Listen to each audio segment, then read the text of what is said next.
Well guys, welcome to the channel, and if you're new, don't forget to subscribe and press the notification bell. There is lots to be seen here. It's not just about the rat rod, it's about the perils of that truck, trikes, bikes, you name it, we do it. At the moment we're stuck on electrics, loads of electrics, wires everywhere. Next on the video, we've got to strip out all of this. It's gotta go. We've got 2 gauges to fit, got a windscreen to sort out, but we can't do that windscreen till we get her up there. I also at some point want to fit electric windows. I even want to electrify this one, and I want to put twin wipers on at a later date. That's not my fault. This is watching too much YouTube. I watched, I've forgotten their names again. No, I really can't remember their names. Welsh lot.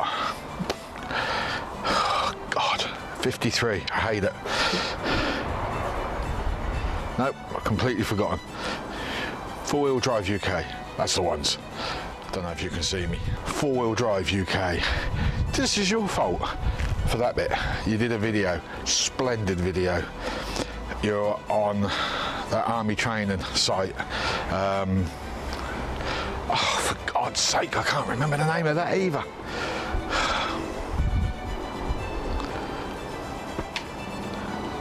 Can't remember. Salisbury Plains. That's what you were. You're on Salisbury Plains. You demonstrated very finely, I might add, how muddy a vehicle can get. And I have to say,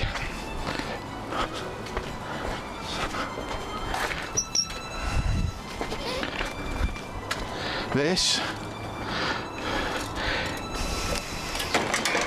ain't gonna work out. We need a bigger water bottle. There was a lot of mud being thrown around, a hell of a lot of mud. This might work. It's an old AdBlue tank, stainless steel, pretty large in its construction. I just need to blank that area off here, drill a few holes, so we've got a little bit more capacity. That can then go in the back. We'll buy an inline pump, and we'll probably get 2 pumps with 2 pipes for 2 fittings on the front, maybe even 3 pumps, actually thinking about it, although we could use one for the back. Sorry for throwing you, didn't mean to hurt you. Right, we've got twin pump front, we've got the rear, everything should work. What could possibly go wrong?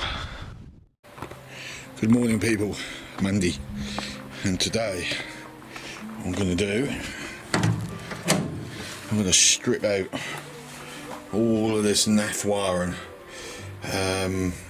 except for the twin reds that are running through the floor. I need those. They're going to be the main power in. I just can't make my mind up whether to keep them inside and channel them through, which personally speaking I think might be a blinking nuisance, or to run them under the chassis as is, that's already been done. Batteries in the back, I need to lift it out and put that on charge, but it's bleeding out fluid, water left, right and centre. But we've got to get all of this out. I've just got to clear it because there's too much confusion going on at the moment. If I leave all this in place, I think it's just going to play me up even more. I mean, we've got wires here that are staying, which is that plug, but I've also got wires, and it's just too many. So I think today I'm going to strip those out. Once I've got rid of them all, I'll then start feeding the new system in that I'm doing, just enough to get it started. And then after that, I think this week we must, I've been putting it off, if you want the truth, I've deliberately not gone at it hard, but we need to get this tank out and then I can get behind here a lot easier. I just don't want to make my life harder than it needs to be. Don't get me wrong, it's going to be an epic pain in the ass trying to lift this out, but if we can get this out, we can get behind all of that and get those holes welded. I might just weld a couple of little stitch plates over the top of them areas. I was going to cut the whole area out and do a proper job of it, but do you know what, I don't really think I need to. And those holes are not rot holes, they're where I've burnt through. I don't have any, I don't know if I should, I'm a bit concerned about getting certain people kicking off with the noise, but I've got to grind that back, and I've got to put angles on the back. So I might have to shimmy down to the yard again and get another thick piece of angle so I can build this area up here, and then I put the floor in. I've got a unit to replace down there, the bearing is gone, or whatever you call it, I don't know the name of that thing, I've forgotten, but that's gone as well. So I don't know whether to split the floor and screw this one and glue this one on once I've wired that in and that, because there's two jobs that need doing. I was going to feed wires on that and just feed them down ready, and I might actually have them inside the vehicle, so we'll bring them around the back and bring them up and run them along that inside channel there and round down and across, or along the roof line. I haven't really fully made my mind up yet. And then we've got to dry that roof, and then we've got to clean up any areas where it ain't going to stick, and I think this week also we're going to get that soundproofing done. But I need to do this job first, that job next, and then once we've moved it up to the top, hopefully by next week, that's the plan, we can put some filler on and see if I can't find myself another sander and start sanding it all back. I've just got to move all this lot onto the grass. That survived. I'm very surprised by that. That is actually making a small recovery. So today's task is to remove all of this. Nothing is staying from the old wires.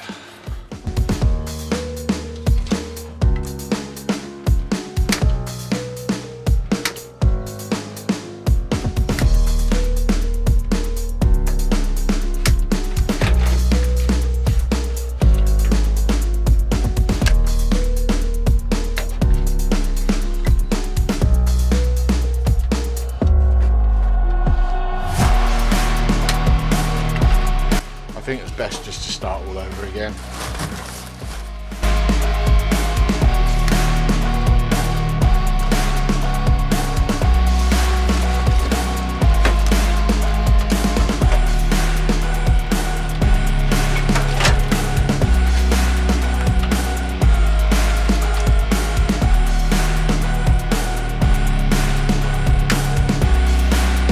And that includes wiring the fan back up.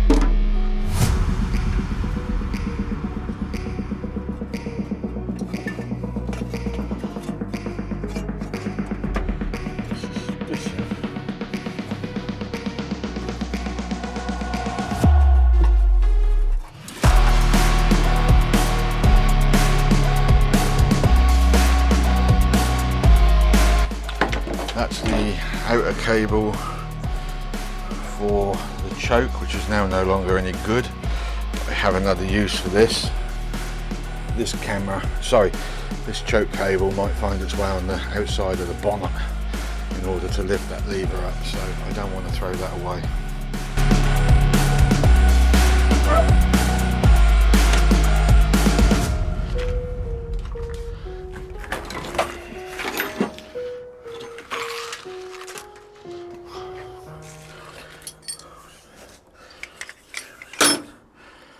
Right, that's it for the moment.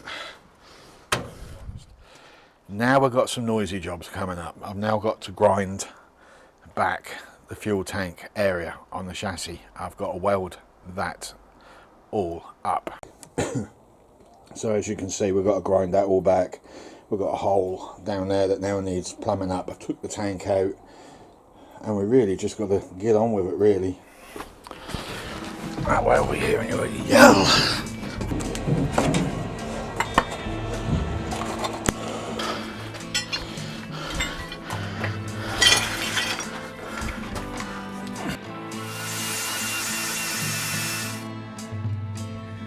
See if there's any more. It isn't that bad. No, that was it. Right, let's get the welder out and I'll put the tank back in. Then I can start wiring up and then hoover the crap out the back, and then we're ready to put fuel in.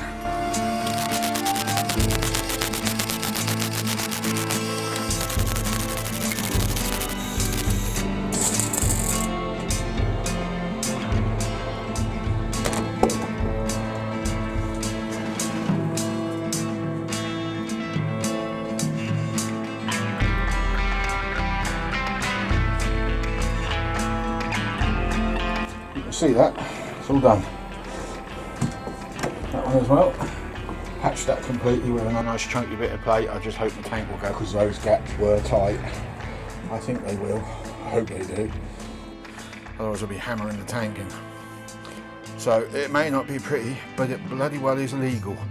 And that's what I need at the moment, legal. To be honest, that cross member could do with being cut out and a new one being put in. It's really quite important to stay. It's really thin in places.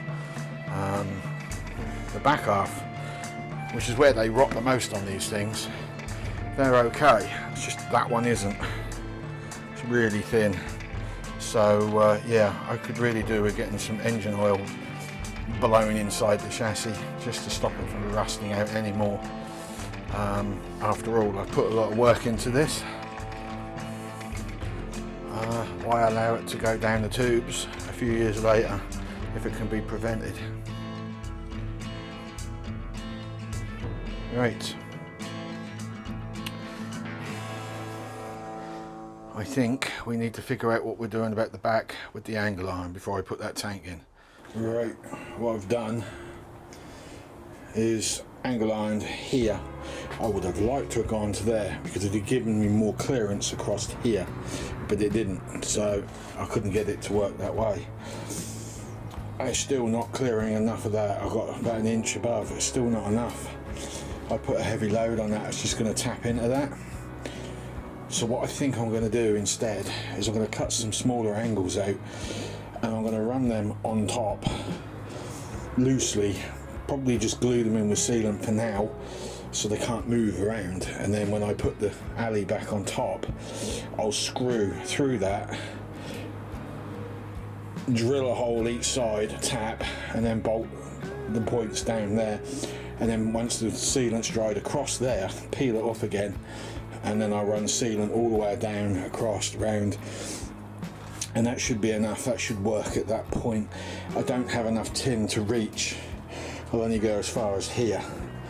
So I've got to think of something. And the only thing I can think of... Okay, so there's a brace there. There's a brace there. The reason I put that in is because the alley didn't quite reach. And I've got to put something in there anyway, so the alley will get trimmed. Bearing in mind I've got to bend it, so it's going to take some of the length out, I believe. And I've left the welds, I'm not grinding them back. We've got it's the only metal I can find. I don't think it's going to be strong enough, but we'll see. So I've just got to grind that back, grind a lump over there, and that's it. I'm calling it a day because I am knackered. There we go, floor is in.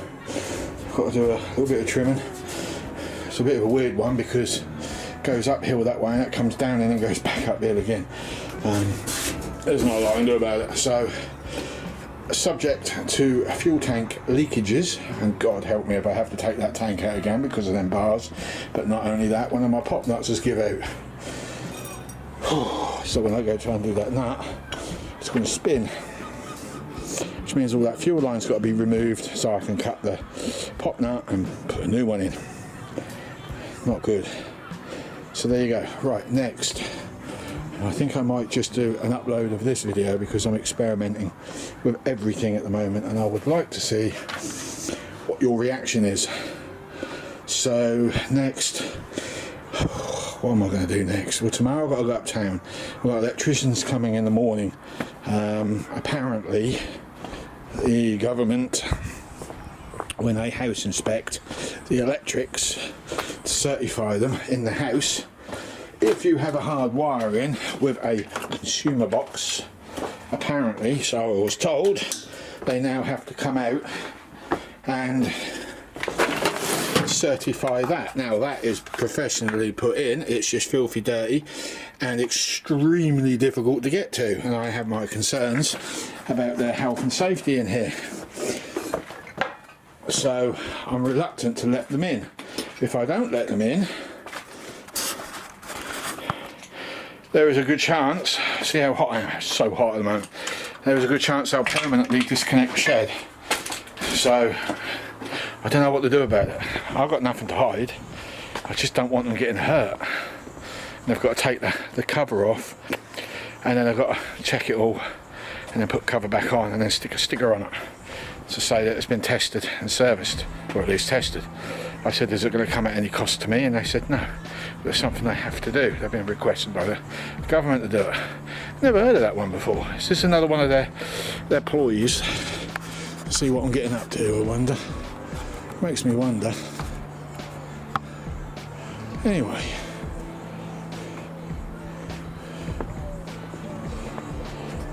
next is to get all that wiring that I've got put in, all of this lot, that lot, and I've got to get this battery out.